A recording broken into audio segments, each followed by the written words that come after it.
ሰባቱ ወንዶች አልፋ፣ ቤታ፣ ጋማ፣ ኦሜጋ፣ ዴልታ፣ ሲግማ እና ዜታ የሚባሉትን ቃላት በፊዚክስ ወይም በሂሳብ ትምህርት ነበር የምናውቃቸው። አሁን ደግሞ ዘመናዊው ዓለም እነዚህን ስሞች የወንድና የሴት ባህሪ መገለጫዎች አድርጓቸዋል። እሱ እኮ ሲግማ ነው፣ እሷ እኮ አልፋ ናት ሲባል መስማት በሀገራችንም የተለመደ ጉዳይ ነው። እነዚህ ቃላት የስብዕና መገለጫዎች ናቸው። ስብዕና ደግሞ በማህበረሰቡ በኩል የተቀመጡ መለኪያዎችና መስፈሪያዎች አሉት። እነዚህ የስብዕና መገለጫዎች ሰዎች ከሰዎች ያላቸውን ግንኙነት የሚወስኑ ናቸው። በዛሬው ቪዲዮ 7 የወንድ ስብዕና መገለጫዎችን እንመለከታለን።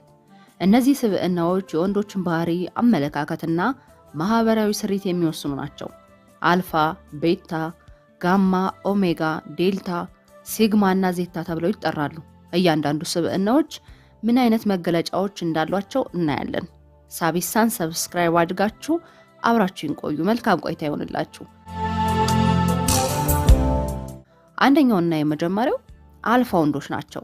ይህ የወንድ አይነት በጣም ከሚታወቁት መካከል አንዱ ነው። አእምሮአዊና አካላዊ ጥንካሬያቸው የሚያስመሰግናቸው ናቸው። በጣም ቆራጥና በራሳቸው የሚተማመኑ ናቸው። ምን መስራት እንዳለባቸው ያውቃሉ። ግልጽ የህይወት ግብ አላቸው። አልፋ ወንዶች በጠንካራ የኔነት ስሜት ነው በመሪነታቸው በስፋት ይታወቃሉ።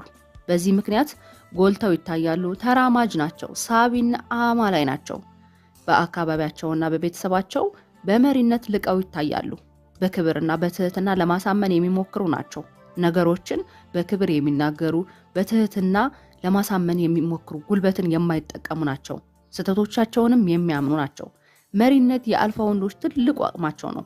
በየትኛውም ደረጃ ቢሆን እነዚህ ወንዶች ለመምራት ኃላፊነትን የሚወስዱ ናቸው።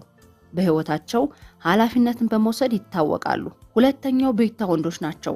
እነዚህ ወንዶች ተግባቢ፣ ሰው አክባሪ፣ መልካም ማህበራዊ መስተጋብር ያላቸው ወንዶች ናቸው። ሰዎችን መግባባት ይቀላቸዋል። ሰዎችንም ወደ ራሳቸው ለመሳብ የሚችሉ ናቸው። ከሰዎች ጋር ሲሆኑ ማረጋገጫዎችን ይፈልጋሉ። እነሱ መኖራቸው እንዲታወቅ ይፈልጋሉ። አንዳንዶቹ ቤታ ወንዶች አይን አፋሮች ሊሆኑ ይችላሉ።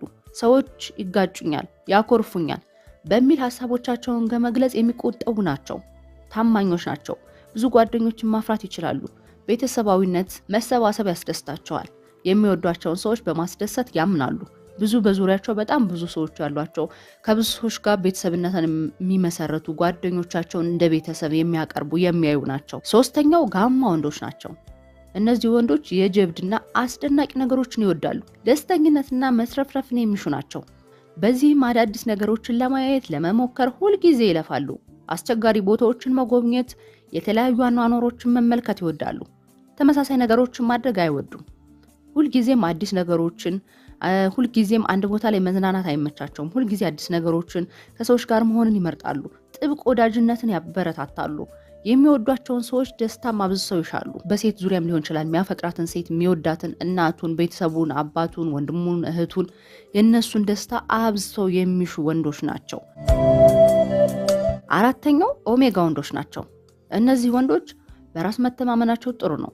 በማንም ላይ ስልጣናቸውን ማሳየት፣ ለሹመት መወዳደር አይመቻቸውም። በውስጣቸው የተነቃቁና የግላቸው ዓላማ ያላቸው ወንዶች ናቸው። የውጭውን ዓለም ብዙም አይመለከቱትም። ትኩረት ሰጥተው አያዩትም። ህልማቸውን የሚኖሩ፣ ግባቸውን ለማሳካት የሚተጉ ናቸው። በብዛት እውቀት ላይ ያተኩራሉ።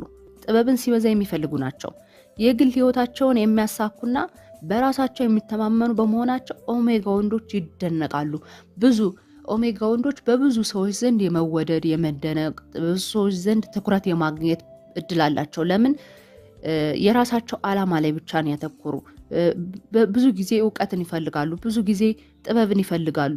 የግል ህይወታቸውን የሚያሳኩት በራሳቸው ነው። በራስ መተማመን አላቸው። የማንንም የሰዎችን ድጋፍ የማይፈልጉ፣ ከሰዎች የማይጠብቁ ወንዶች ናቸው። አምስተኛው ዴልታ ወንዶች ናቸው። እነዚህ ወንዶች ደግሞ በጣም ቁጥብ ናቸው። እንደ አልፋ ወንዶች ስልጣን አይፈልጉም። እንደ ጋማ ወንዶችም አስደናቂ ነገሮችን መጎብኘት ወይም ደግሞ መመልከት አይፈልጉም።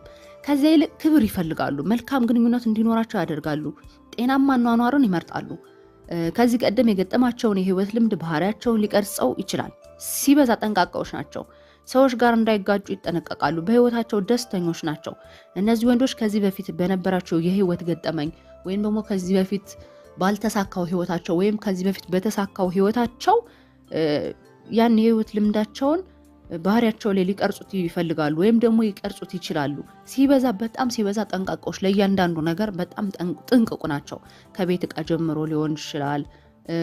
በፍቅረኛ ግንኙነት ወይም ደግሞ ሴት ጋር በሚኖራቸው ግንኙነትን በጣም ጥንቁቅ የተጠነቀቁ፣ እያንዳንዱን ነገር ትኩረት ሰጥተው የሚያዩ ግን በህይወታቸው በጣም ደስተኛ የሆኑ፣ ትንሿ ነገር የምታስደስታቸው፣ በአጠቃላይ በህይወት ሲኖሩ በጣም ደስተኛ ሆነው የሚኖሩ የወንድ አይነቶች ናቸው። 6ኛው ሲግማ ወንዶች ናቸው። እነዚህ ወንዶች በጣም ጎበዝ ናቸው። ጎበዝ በመሆናቸውም ጎልተው ይታወቃሉ። ችግሮችን ለመጋፈጥ አይፈሩም። አዳዲስ የሂሳብ መንገዶችን ይደፍራሉ። እጅግ በጣም ጥሩ የማሳመንና የማሰብ አቅም አላቸው። በራሳቸው መንገድ የሚጓዙ ናቸው። የማህበረሰቡ ወግና ልማድ ብዙ ግድ አይሰጣቸውም። በፈጠራ ሀሳቦች የተካሉ ናቸው። ብዙ ጊዜ ብቻውን የሚያድንን ተኩላ ይመስላሉ። እንደ ጅብ በመንጋ አይጓዙም። ይልቅስ እንደ ተኩላ ብቻቸውን ተጉዘው ያሰቡትን ያሳካሉ። ሲግማ ወንዶች ብቸኛው ተኩላ በመባልም ይታወቃሉ። እያንዳንዱን ውሳኔ በጥናትና በእውቀት ተመስርተው ያደርጋሉ።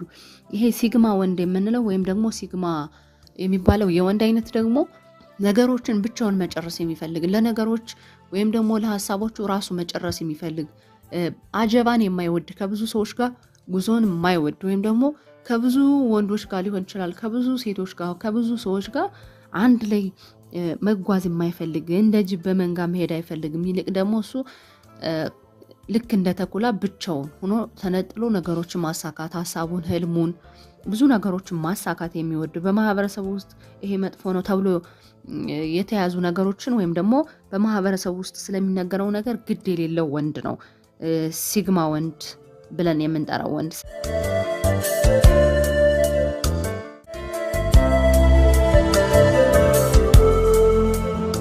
7ኛው እና የመጨረሻው ዜታ ወንዶች ናቸው።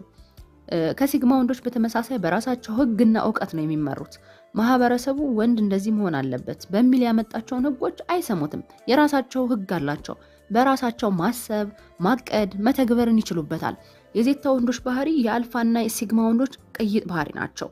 በራሳቸው እነዚህ ዜታ ወንዶች ወይም ደግሞ የመጨረሻው የወንድ አይነት ብለን ያዝ ነው ነገሮችን ልክ እንደ ሲግማ ወንዶች ማህበረሰቡ የወንድ ባህሪ ይሄ ነው፣ ወንድ ማድረግ ያለበት ይሄ ነው የሚለውን የማይቀበሉ፣ ነገሮችን በራሳቸው የሚያደርጉ፣ ሁሉ ነገር ብዙ ነገራቸውን በግላቸው መጨረስ የሚፈልጉ፣ በራስ ማሰብ፣ በራሳቸው ማቀድ፣ በራሳቸው መተግበር የሚወዱ የወንድ አይነቶች ናቸው። ውድ የሳቢሳ ቤተሰቦች ከ7ቱ የወንድ ስብዕና መገለጫዎች እናንተ የቱ ጋር ናችሁ? ሀሳባችሁን ጻፉልኝ። በቀጣይ ደግሞ እነዚህ ወንዶች በፍቅር ግንኙነት ምን አይነት ስብዕናዎች አሏቸው የሚለው እንመለከታለን። እንዲሁም ከሴቶች አንጻር እነዚህ ስብዕናዎች ምን እንደሚመስሉ እንቃኛለን። ሰብስክራይብ አድርጋችሁ ተከተሉኝ። እኔ ሲግማ ነኝ ወይስ ደግሞ አልፋ ነኝ ቤታ ነኝ የሚለውን ነገር በደንብ አድርጋችሁ እናንተ ራሳችሁን ገምግሙበት፣ ራሳችሁን እዩበት። አንተ ከየትኛው የወንድ ባህሪ አይነት ነህ ማለት እነዚህን በደንብ አድርጋችሁ አድምጣችሁ እኔ የትኛው የወንድ አይነት ነኝ ብለህ ራስክን ስትገመግም በደንብ ራስክን የምታገኝበት፣ የራስክን ባህሪም የራስክን ብዙ ነገርን ይሄ በጥናት የተረጋገጠ ነገር ስለሆነ የምታገኝበት ነገር ነው። ስለዚህ ሳቢሳን ሰብስክራይብ ያደርጋችሁ መከታተላችሁ እንዳትረሱ። ሀሳብ አስተያየታችሁን ኮሜንት ላይ አስቀምጡ። ይሰራልኝ ወይም ደግሞ ሊሰራልኝ እፈልጋለሁ የምትሉትን ሀሳብን ኮሜንት ላይ ጻፉ። መልካም ጊዜ ይሆንላችሁ።